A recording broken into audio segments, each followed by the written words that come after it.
Hello friends, my name is Lauren and welcome back to my channel. Before I jump into this video, I am wearing a shirt. I just don't know if you can tell, but I am. But today I bring yet another monthly wrap-up video, this time for the month of July. Now, chances are this video is going to be a little bit shorter because I didn't end up reading all that much in the month of July, but still a couple things I do want to talk about. Now, originally I wanted to read 16 books in the month of July because the best reading month I've ever had was in July of 2017, where I read 15 books in 1 month, and I was like, you know what, 3 years later, we're gonna step it up a notch. And then I only read 4, so that didn't really work out. But maybe one day I'll get there again. But regardless, I do have 4 books I'm going to be talking about today, and honestly, I read some pretty good things this month, and I actually think I enjoyed everything I read. Which doesn't always happen, so we kind of love that for me. I'm just gonna be jumping right on into this video with the first book I read being This Is Kind of an Epic Love Story by Kaysen Callender. Now, originally this book drew my attention due to the title because I was just drawn to it for some reason. Like, why was it an epic love story? Like, I want to know. And honestly, I'm not that big of like a typical like contemporary romance reader. I'm definitely more of someone who enjoys fantasy, dystopian, all of that kind of stuff. But this title intrigued me, what can I say? And I ended up annotating it just for the fun of it. And this book is the second book ever, I think, that I've ever read in one sitting. The first book being 4 by Veronica Roth, which I literally just read in the bookstore over the course of like 2 or 3 hours. But this book, I think I read in about 3.5 hours, I think, in one sitting, and it was so good. Basically, this is a love story about this guy, what is his name? Nate, and his like best friend used to date. They broke up recently. He's still kind of in love with her, and she's kind of moved on with someone else, but he's trying to balance his feelings for her and also his feelings for his child best friend, who ends up coming back into the neighborhood. And so it's him figuring out how he feels with things, what he wants for himself and his future, and also romantically as well. And I believe he is 15 or 16 years old as well, so he's going into his 3rd year of high school, I believe.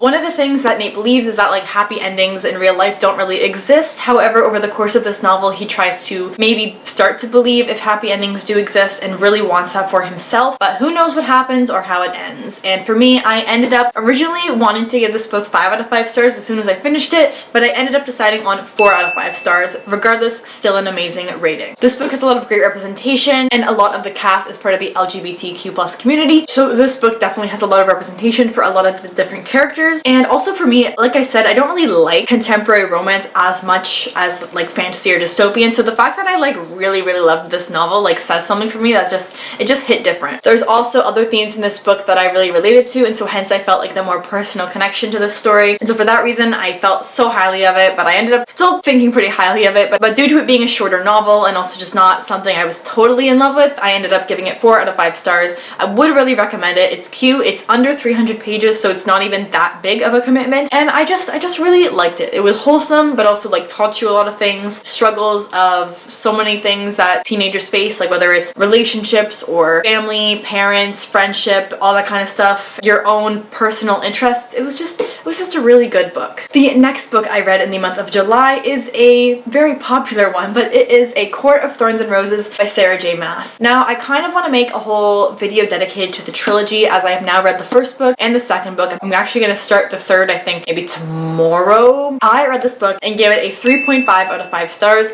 and honestly, I could change that to a 4, but I think I'm going to stay at 3.5 out of 5 for now. So this book, in case you don't know, it has a lot of hype as it is by Sarah J. Maas and is known for its how do I say this in a PG way? It's known for its character interactions.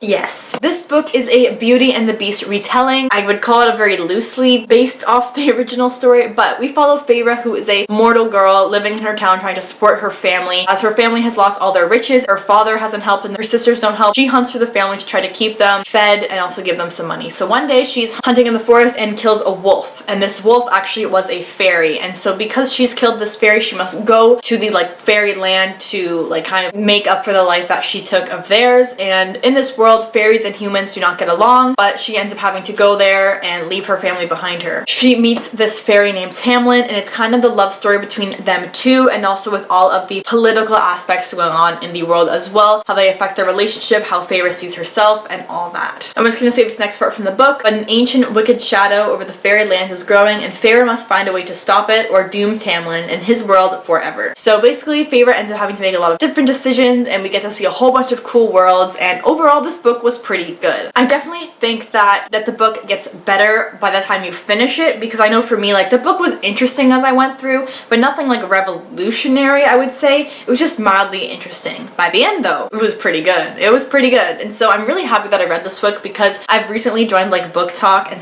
literally that entire platform on TikTok is just dedicated to Sarah J Maas's novels. So I'm really glad that I finally read this book. I really enjoyed it, and honestly I would recommend it. If not, just read the second book. The second book, so good. I read that in August though, so I can't really say much about it in this video, but stay tuned for my thoughts on that, because it's just such a good series. From what I've read so far anyways. I'm just gonna mention a quick thing about one of the characters, Tamlin. It's not really a spoiler, it's just kind of my opinions on him, but just fast forward to the next part where I hold the book up if you don't want to hear my thoughts. But from what I hear, everyone seems to hate Tamlin, and while I was reading this book, I didn't really hate Tamlin. I just didn't really like his character for some reason. He just kind of annoyed me in a lot of senses, but I didn't hate him.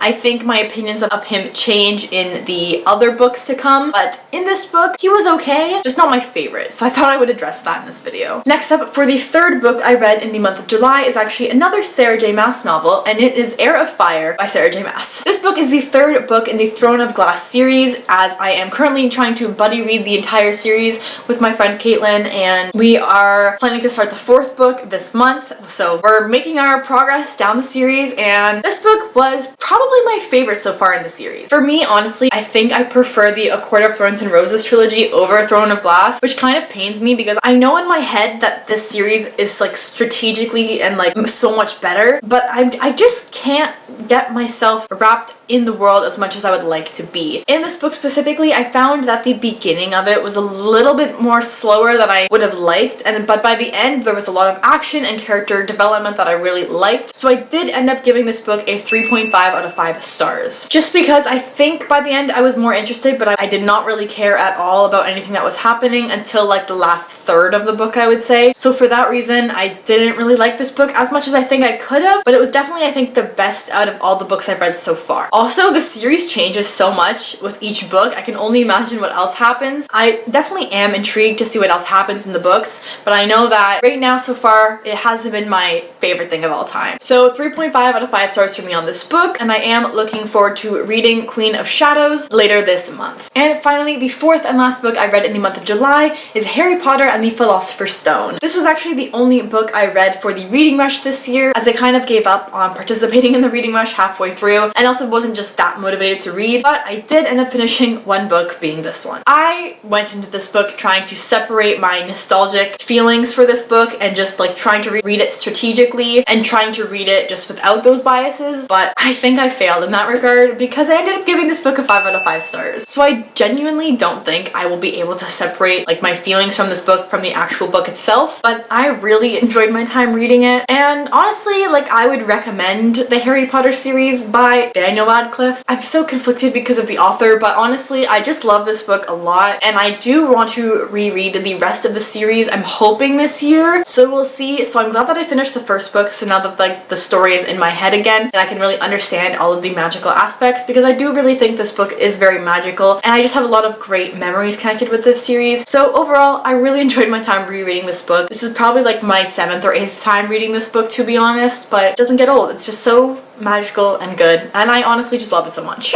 Anyway, so those are all the books that I read in the month of July. I am gonna try for August to read at least more than 4 books in the month, because in September university starts and all that kind of stuff for me for the first time, which is kind of exciting. So I'm not really sure how much I'm gonna be able to read, because I know during the last year of high school I really wasn't doing that well with my reading life. So hopefully at least I will have one more good wrap-up video to come, but I'm hoping like the rest of the months are good as well. But regardless, I already know that I'm gonna have some fun things to talk about in my August wrap-up, so definitely stay tuned for that in like a month from now. But anyways, thank you all for watching. If you enjoyed this video, be sure to give it a thumbs up and comment down below if you've read any of the books that I named in this video. If you liked them, if you didn't, you know the drill. Anyways, I will see you all very soon in the next video, so until then, bye.